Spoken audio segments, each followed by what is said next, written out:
नारीवृंद जो है सखिया जो है भगवान की, जब बाराती लोग बैठे तो गीत गाती है ना, ऐसा बारात नहीं देखा अभी तक। ऐसे नाना प्रकार के जो है गीत गा रही है और गारी सुनकर जो है, और गारी कैसी गाए, आज के जैसे फुहर गारी नहीं, आज तो फुहड़पन हो गया है महाराज। आज सब फिल्मी तर्ज पर हो गए। मधुर गारी गा रही है, कैसे गा रही है, तुलसी बाबा के छंद को अवलोकन करिए। गारी मधुर स्वर दे ही सुंदरी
नाना प्रकार से जो है मधुर गारी देकर स्वादिष्ट भोजन खूब दिव्य भोजन परोसा गया।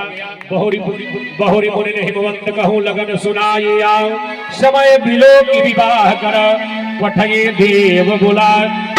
फिर मुनियों ने लौटकर हिमवान को लगन पत्रिका सुनाई और विवाह का समय देखकर देवताओं को बुला भेजा। बोली सकल सुर सादर निम्ने जब ही यथोचित आसन तिन्हे वेदी वेद विधान सवारी सुबह सुमंगल गावई नारी। नाना प्रकार के सुमंगल गीत मंगलाचार होने लगे और जगदम्बिका जानुभव भामा, जगदम्बिका जानुभव भामा,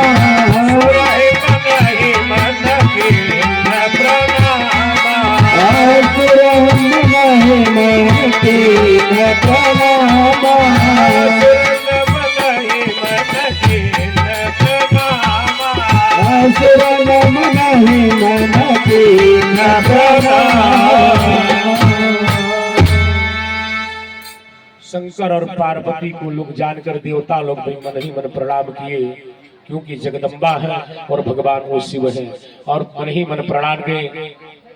और वेद विवाह की जो रीति बताई गई, कैसे विवाह होता है, मुनियों ने जो है वेद की जो विधा है, ब्रह्म विवाह 8 प्रकार के बतलाए गए हैं शास्त्रों में, जिसमें सबसे उच्च कोटि का विवाह ब्रह्म विवाह है। अब 8 प्रकार का वर्णन करेंगे। तुलसी कृतमानस में 8 प्रकार के विवाह का वर्णन नहीं है, इसमें एक ही विवाह प्रकार के विवाह का वर्णन है। ब्रह्म विवाह के अनुसार भगवान का विवाह हुआ जो सर्वोत्तम है। ब्रह्म विवाह का मतलब ये होता है कि पिता के रुचि के अनुसार सुयोग्य वर का चयन करके पिता अपने घर बुलाकर अपने बंधु बांधवों के साथ एक तिथि निर्धारित करके अपने परिजन पुरजन के सम्मुख अपने इष्ट मित्र के साथ सबको साक्षी रख के उस मंडप में देवी देवताओं का एक नूतन मंडप बनाकर देवी देवताओं का पूजन करके योग्य ब्राह्मणों को बुलाकर और जो विवाह होता है उसका नाम है ब्रह्म विवाह। इसी विवाह और ब्रह्म विवाह हुआ और उसके बाद जो है पानी ग्रहण संस्कार विवाह प्रारंभ हुआ। पानी ग्रहण संस्कार का समय आया। पानी ग्रहण संस्कार में जो है तुलसी बाबा कहते हैं कि पानी ग्रहण जो की नम पानी ग्रहण जब की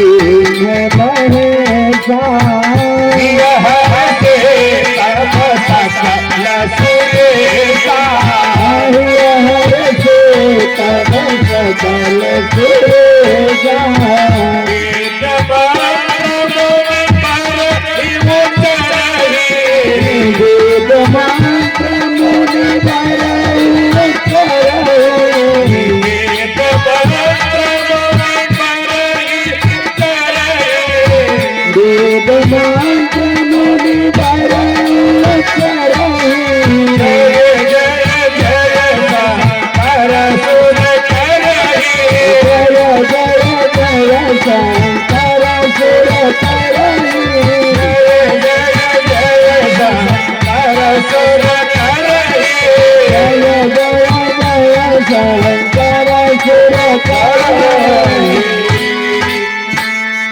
ब्राह्मण लोग मंत्र उच्चार कर रहे कैसे सुस्तेना इंद्र वर्धसा स्वस्ति नः पूर्वा विश्ववेदा स्वस्ति नस्तारक्षो अरिष्टानेमिः स्वस्ति नो बृहस्पतिर्दधातु। विद्वान लोग जो है आचार्य प्रवर वहां है, वेद मंत्र का उच्चारण कर रहे हैं। भगवान शिव का जो है सानंद विवाह संपन्न हुआ।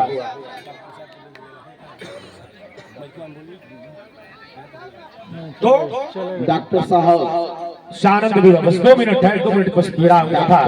साहब आप मेरी आवाज भगवान को जो है हमको विराम देंगे, लीला का समय हो गया। और पिंटू शर्मा जी विवाह हुआ। अब एक बात यहाँ सुन ले, बहुत सुनने योग्य है। जब विवाह भगवान का सानंद संपन्न हुआ ना, सानंद मतलब होता है खुशी के साथ, जिसमें किसी प्रकार का कोई व्यवधान उत्पन्न न रहा। जो था पहले था विवाह हुआ, उसके बाद कुछ नहीं रहा। और मैना जो है अपनी बिटिया को बैठा कर, और जब विदाई का समय आया उसके पहले क्या कह रही है, करिए कि बिटिया आप तो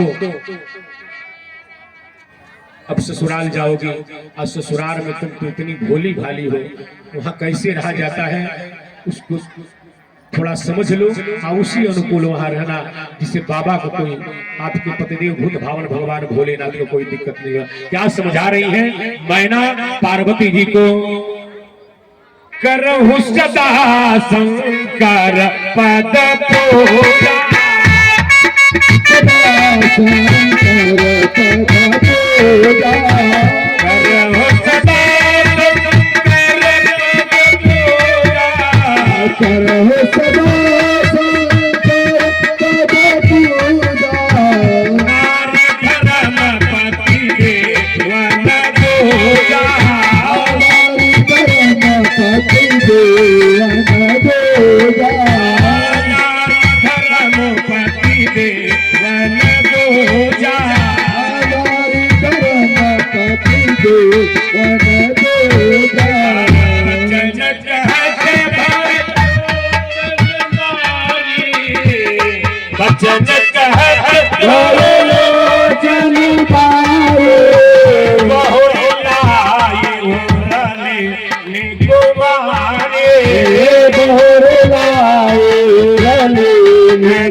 देखिए कितनी समझा रही है मैना पार्वती जी को, करने करहु सदा शंकर पद पूजा, नारी धर्म पति देवन दूजा, वचन कहत बड़ी लोचन बारी।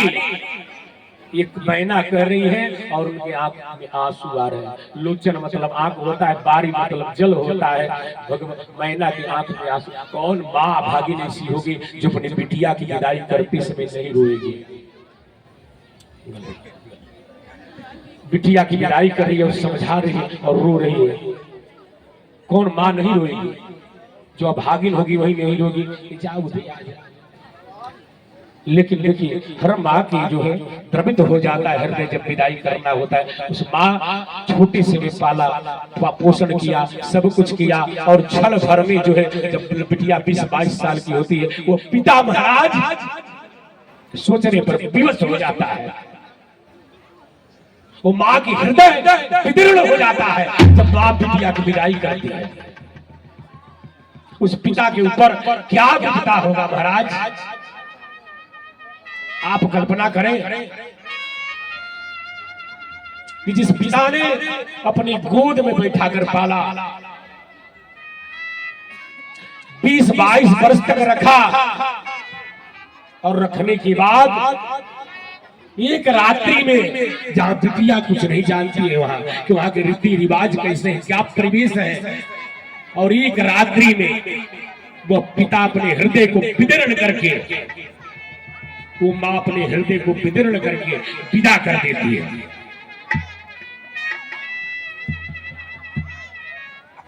क्या कह रही है कि करहु सदा शंकर पद पूजा, नारी धर्म पति देवन दूजा। भगवान शिव के यहाँ कोई नहीं था, तो तुलसी बाबा की पंक्ति भी वही कह रही है कि करहु सदा शंकर पद पूजा। तुम जाकर शंकर जी की खूब पूजा वंदना करना, क्योंकि वहां कोई है नहीं। क्योंकि नारी का धर्म होता है कि अपने पति को छोड़कर, जब सप्तपदी होता है ना, तो सप्तपदी में कहा जाता है, कन्या कहती कि महाराज मैं आपकी बामंगी बनने के लिए तैयार हूँ। जो विवाह में ध्यान दिए होंगे वो देखिए, कभी विवाह होगा तो ध्यान देना, कोई बड़े विद्वान कराते होंगे विवाह तो ध्यान रखना, वो समझाते हैं। क्या समझाते हैं? क्योंकि तो मैं तुम्हारी बामंगी बनने के लिए तैयार हूँ, लेकिन एक शर्त है महाराज, आपकी हर बात मानने के लिए तैयार हूँ, लेकिन एक शर्त है। आगे कौन सा शर्त है? लेकिन दुनिया में मेरे से अधिक भी कोई सुंदर स्त्री आपको दिख जाए तो उसके तरफ नजर मत घुमाना। अपने पति से कहती है कि दुनिया में मेरे से सुंदर भी कोई स्त्री दिख जाए तो उसकी तरफ नजर मत घुमाना, क्योंकि मेरे लिए आप सब है। आप ऐसा मत करना, अगर ऐसा न करेंगे तब मैं आपकी पत्नी बनने के लिए तैयार हूँ। और माँ सुनैना जो माँ मैना समझा रही कि करो सदा शंकर पद पूजा, नारी धर्म पति देव न दूजा। तुम शंकर जी की पूजा करना, क्योंकि नारी का धर्म है कि पति का सेवा करे। लेकिन आज की स्थिति हो जाए तो लोग ये कहेंगे कि जाओ कोई भी काम बिगड़ेगा तो तुरंत फोन करना पहुंच जाएंगे। नहीं, ये सोचना चाहिए कि अगर बिगड़ जाएगी कोई बात आप तुरंत चले जाएंगे। पहली बात बिगड़ती थी, चिट्ठी पत्री आती थी, पिता जब तक जाते तो बिटिया कहते थे कि नहीं पिताजी कुछ बात के लिए हो गया, तब सारी स्थिति ठीक हो गई है। आज तो फोन का माध्यम बना है, तुरंत लोग जो है दौड़ जाते हैं, वहां झगड़ा झंझट करते। हमारे कहने का यही है कि अपनी बिटिया को वहाँ झगड़ा करके कितनी दिन तक रखोगे? एक महीना अगर बिटिया मायके ले आकर रह जाए तो लोग यही कहते हैं ना कि लगता है कि कोई खटपट वहां हो गया है, एक महीना से यही पड़ी हुई है। वो पिता के ऊपर क्या बीतेगा? करहु सदा शंकर पद पूजा, नारी धर्म पति देव न दूजा। तुम भगवान शिव की सेवा करना, वही तुम्हारे पति है, सब कुछ है। ये मैना समझा रही है। कब समझा रही है? तो डोली पर बैठाने के पहले समझा रही है। बिटिया को विदाई करते समय कहना चाहिए कि आप जो है जो कुछ भी हो जाए थोड़ा सा बर्दाश्त करना। अपने सास ससुर अपने देवर सबका बात मानना। तुम ऐसा कार्य करना जिसके सबके लिए तुम प्रिय हो। और अपने पति व्रत धर्म का पहला क्या है कि अपने पति व्रत धर्म का पालन करना, क्योंकि तुमने देवताओं के सामने, आदि सब देवताओं के मेरे हित मित्र सबके सामने तुमने प्रतिज्ञा किया है। उसकी बेटी उस प्रतिज्ञा को तुम तोड़ने मत देना। तुम्हारे लिए सर्वस्व तुम्हारे पति है। यही अब कथा लंबा करेंगे तो बहुत लंबा होगा, समझा बुझा कर जो है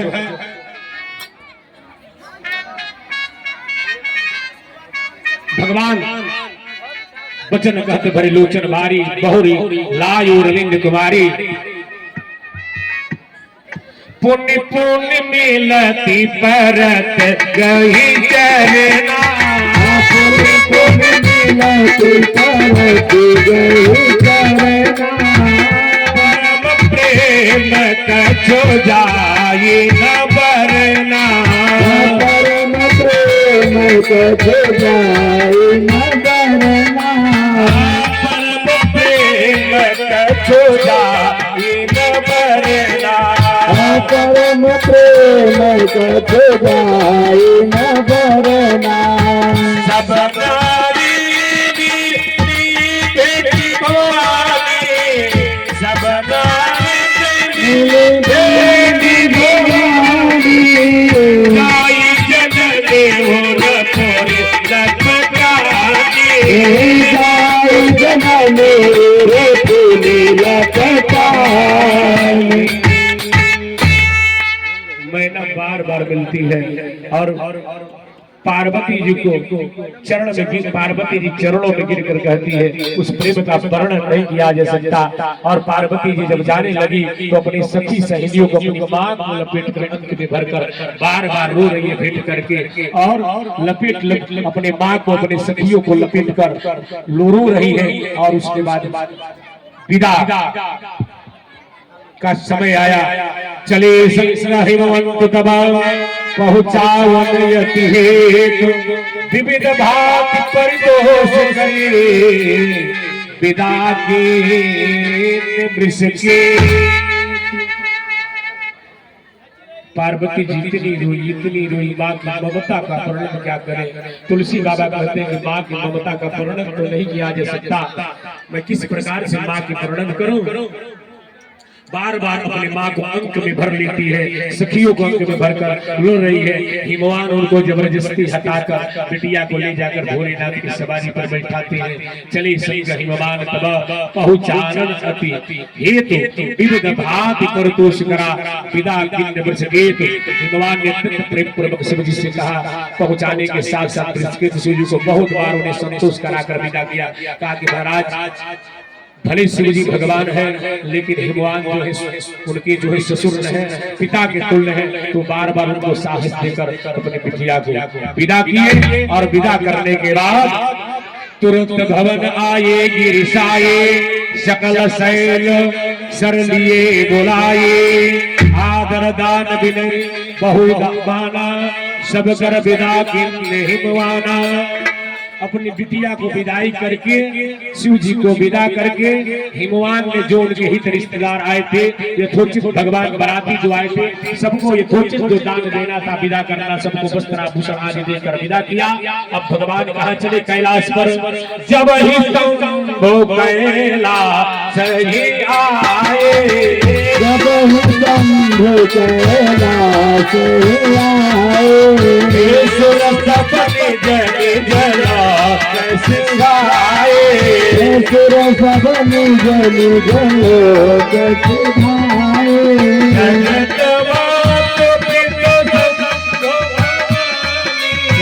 जगत पात चित शंभो भवानी।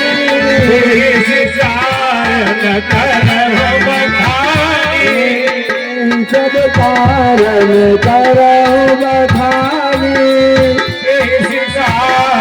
करो बखानी।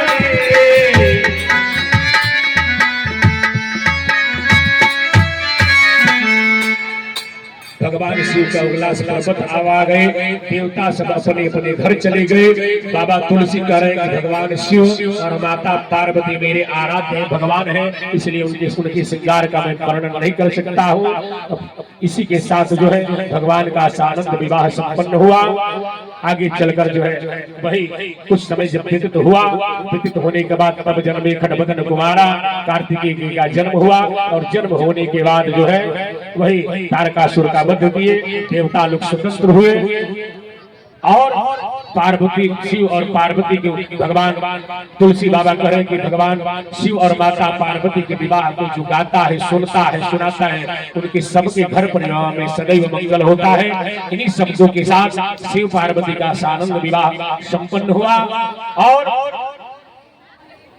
एक निवेदन आप लोगों से खूब ध्यान पूर्वक सुने।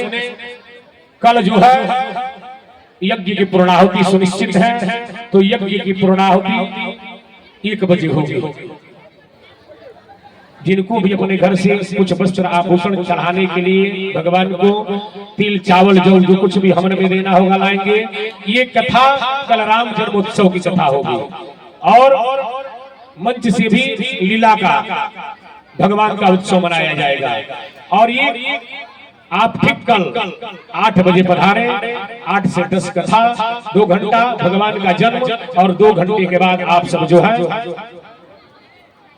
1-8 घंटे लीला देखने को विश्राम होगा। लेकिन कल राम जन्मोत्सव है, तो आप लोग जन्म में बधाई गाई जाती है, बधाई दी जाती है, तो आप लोग रुपया पैसा थोड़ा सा मोटा लेकर आइएगा, बड़ा वाला नोट, उमा काका की तरह नहीं, बड़ा नोट, कुछ रुपया पैसा। भगवान का जब जन्म होगा तो देना पड़ेगा, लीला में भी जन्म होगा तो देना पड़ेगा। तो कुछ कथा में, कुछ लीला में आप लोग घर से अपना जो कुछ भी जो है भगवान के भेंट में कपड़ा इत्यादि लाना होगा, मंच पे बोला जाएगा, तब आइएगा। जो कुछ चढ़ाना होगा आप लोगों को जब भगवान का कल जन्मोत्सव मनाया जाएगा इस मंच के माध्यम से। लेकिन प्रयास करिएगा कि आप लोग 8 बजे आ जाए। 8 बजे आएंगे तो 10 बजे तक कथा हो जाएगी, 9:30-10 बजे।